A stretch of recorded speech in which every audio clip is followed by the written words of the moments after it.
So good morning friends, क्या हाल है आपके? बढ़िया साहब, सर्दी में बढ़िया रहिए, ऑल द बेस्ट। आज हम बात करेंगे बजट गुरुकुल में राजकोषीय घाटे की, जिसे हम इंग्लिश में बोलते हैं फिस्कल डेफिसिट, खजाना, है ना। किले का खजाना, नागिन का खजाना, हम सब ने इसके बारे में कहानियाँ सुनी हैं और टीवी पे स्टोरीज़ देखी हैं। खजाना यानी कि वो जगह जहाँ रुपए, पैसे, दौलत, संपत्ति, गहने, जेवर रखे जाते हैं। दिनकर एक बहुत बड़े कवि हुए हैं हिंदी के। उनकी एक कविता की लाइन है, सिंहासन खाली करो कि जनता आती है। अब मामला दूसरा है। हर वित्त मंत्री यही कहता है कि खजाना खाली करो कि जनता खाती है। खाने पीने का इंतज़ाम, जनता के नाम पर वसूलो धनादन, ये स्कीम वो स्कीम। और जब खजाना खाली हो जाए, खर्च बहुत ज़्यादा हो जाए, आमदनी कम हो जाए, तो भी चिंता की ज़रूरत नहीं है। सरकार कोई आम आदमी थोड़ा ना है, सरकार तो सरकार है। घाटे की भी कोई लिमिट नहीं है और खर्चे की भी कोई लिमिट नहीं है। जब खजाना खाली हो, खजाने में घाटा हो, तो कितना भरें, कैसा भरें, ये तो बाद में तय होगा। पहले तय तो करें कि खजाने में घाटा कितना है। वो खजाने में घाटा कितना है ये हम तय करते हैं, उसे हम बोलते हैं राजकोषीय घाटा, फिस्कल डेफिसिट। तो सर, डेफिसिट का मतलब घाटा, घाटा मतलब खजाना खाली होता जाएगा ना? देखिए, सरकार की कई सारी योजनाएं भले ही आपको अक्ल से खाली दिखाई पड़ें, मगर सरकार का खजाना कभी खाली नहीं होता। आयकर विभाग का कभी विज्ञापन आप देखें तो उसमें छोटा सा स्लोगन होता है, कोश मूलो दंड। संस्कृत का ये उक्ति है, अर्थशास्त्र लिखा है चाणक्य ने, वहाँ से उठाई गई है। इसका आशय ये है कि किसी भी राज्य की मूल शक्ति, ताकत है धन में। राज्य का साहब आदमी की भी शक्ति उसी में है। लेकिन इसको दूसरे तरीके से समझें कि जब सरकार का डंडा घूमता है, सरकार अपनी शक्ति दिखाती है, तो सारा धन सरकार के पास आ जाता है। खजाना खाली हो, सरकार डरा के धमका के कानून से आपकी जेब से पैसे निकाल के ले जाए, उसे सरकार कहते हैं। डरा के धमका के कोई और अगर आपकी जेब से पैसे ले जाए तो उसे गुंडा कहते हैं। कुल मिला के अपनी जेब से पैसा कोई निकालना नहीं चाहता, लेकिन सरकार को संविधान ने, संसद ने ये शक्तियां दी हैं कि आप पैसा निकलवा सकते हैं। खजाना खाली है तो भी, खजाना खाली नहीं है तो भी। तो सवाल है कि कितना निकलवाया जाए, कितना उधार लिया जाए, कितना कहाँ से उधार लिया जाए। उससे पहले ये तो पता हो कि घाटा कितना है, खजाना खाली कितना है।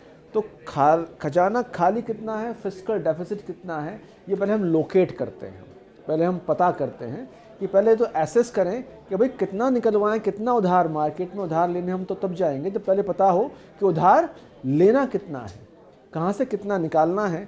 तो खजाने में कितना घाटा, ये एसेस करने की एक्सरसाइज होती है राजकोषीय घाटा। राजकोषीय घाटा दिखा के सरकार उधार मांगती है, टैक्सेस लगाती है और तरह तरह से जुगाड़ करके अपना खजाने का घाटा पूरा करती है। सर, लेकिन सरकार उधार लेकर खजाना भरती है, ये तो अच्छी बात नहीं है ना? बिल्कुल आप ठीक कह रही हैं। आप जो बात कह रही हैं, आपकी दादी से लेके बड़े बुजुर्ग तक यही बात कहते हैं कि उधार लेकर काम नहीं चलाना चाहिए।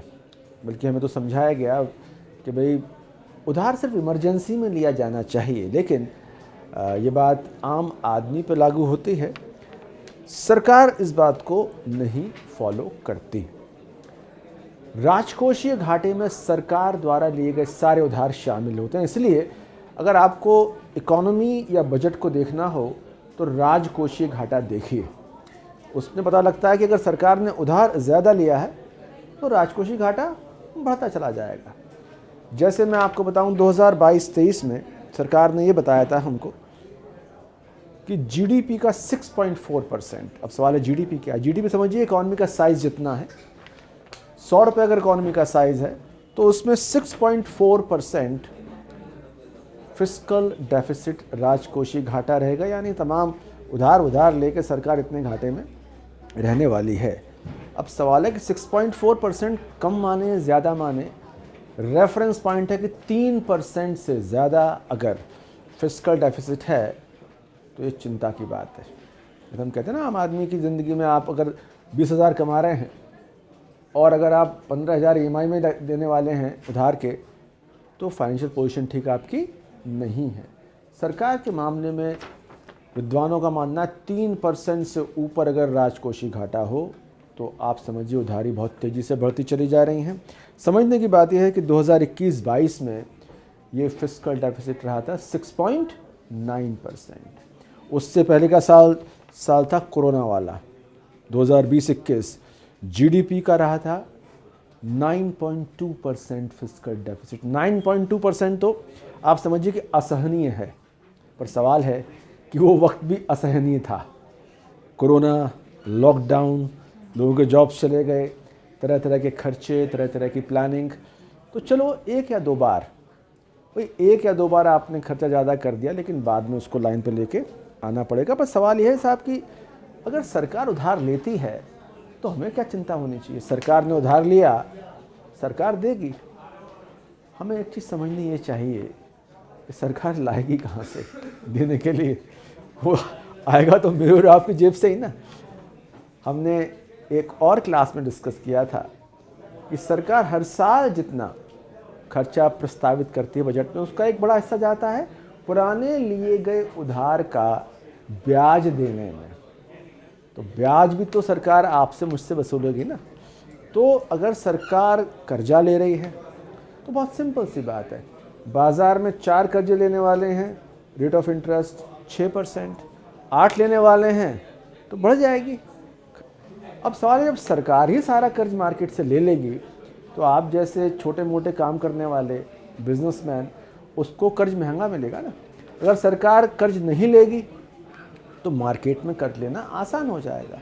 तो सरकार जो कर्जा लेती है उसका एक असर पड़ता है ब्याज दरों पे, यानी आम कारोबारी की ब्याज दरें भी ऊपर चलती चली जाती हैं।